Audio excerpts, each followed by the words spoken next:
Indian forces personnel took into custody over 2,800 Kashmiri youth during massive crackdown operations and house raids in different areas of the Kashmir Valley in occupied Kashmir since the Pahalgam incident on April 22nd.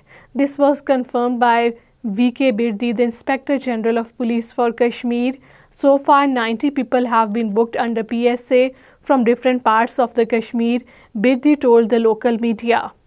Occupation authorities have transferred the station house officer along with 6 other staff members at the Pahalgam police station in the Islamabad district.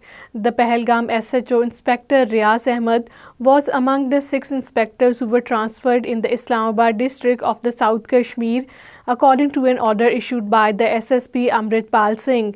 The sudden transfer of the senior police officials in the wake of the Pahalgam attack has raised serious concerns among the observers.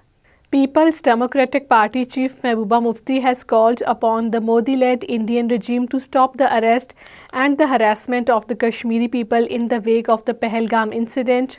Mufti met with the locals during her visit to Pahalgam and said that the calling of the Kashmiri youth by the Indian Army and the police to the police stations and the army camps in the name of the questioning should be stopped. Amid mounting tensions between India and Pakistan following the Pahalgam incident, China has launched a firing exercise with live ammunition near the eastern Ladakh. China is conducting a military exercise that concluded firing by the truck-mounted artillery guns and the long-range rockets.